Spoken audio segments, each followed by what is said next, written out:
Hello, I'm April Donato. I am the owner of Batanes Little Cafe, and obviously po located kami sa Batanes, yung pinaka-northern part ng Philippines.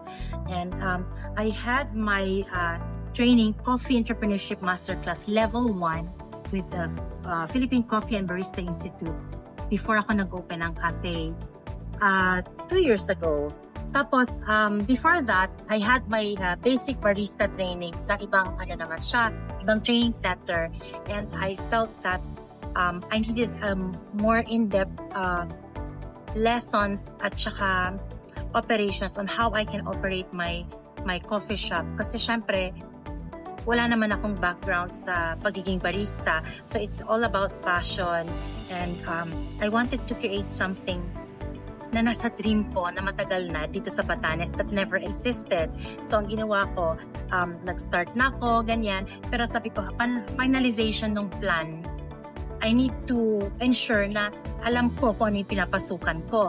And Philippine Coffee and Barista Institute, sila yung nagbigay sa akin ng napakalaking ang laki ng naitulong sa akin ito kasi sila talaga yung they molded me. Tapos sila talaga yung pinaka-mentor ko.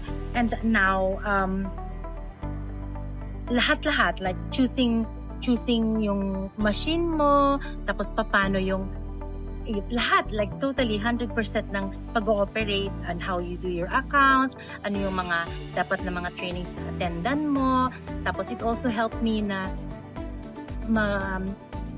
on how to operate. I had another training with TTI, like yung mentorship, kapatid mentorship program, which is also important. Pero basically, on the operations, it's the Philippine Coffee and Barista Institute. Ang pinaka-biggest takeaway ko dun sa topics is about handling or knowing where your beans come from. Knowing kung saan mo saan mo ililinya yung coffee shop mo.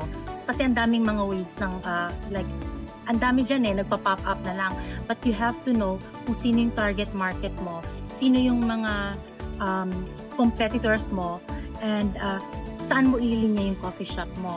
Like when I started, before pa ako mag-start, when I was thinking kung ano yung sino yung mga competitors ko, I never really thought na, okay, sige, wala akong kakompetensya dito kasi ako lang yung mag-o-open ng coffee shop.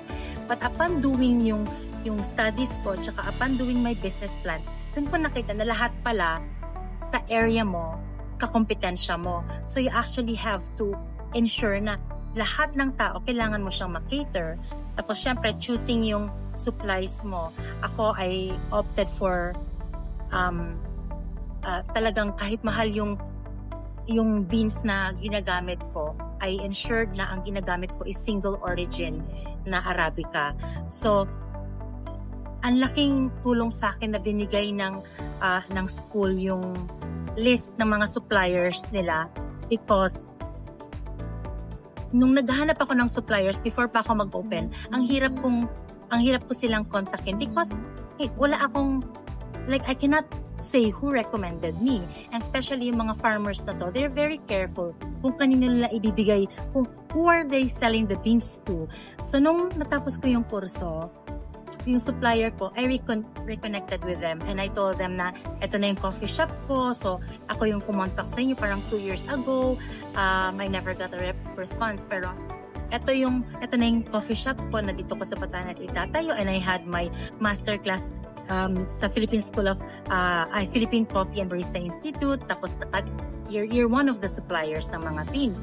And then when I said that, parang wala pa atang 24 hours, they responded to me. Tapos sabi nila, oy, ganito, ganyan.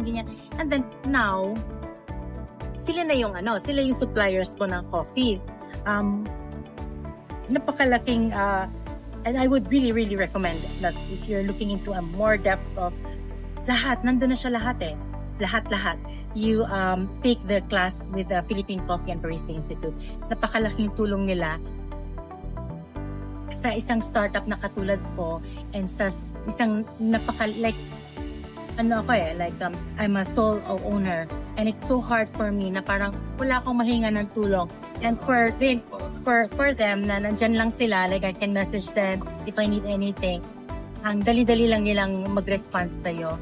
So, ayun po, I was hoping na, I've asked sir na baka may level 2 kayo. So, next year, pag lumuwas ako, I will be sending my staff para makapag-trainings din sa kanila and for me to be able to take the level 2 ng masterclass from Philippine Coffee and Barista Institute. And so, thank you. Ayun po, salamat and hope you could visit Batanes. And if you visit Batanes, drop by sa Little Cafe. And we are DOT accredited na po. So, salamat. Thank you.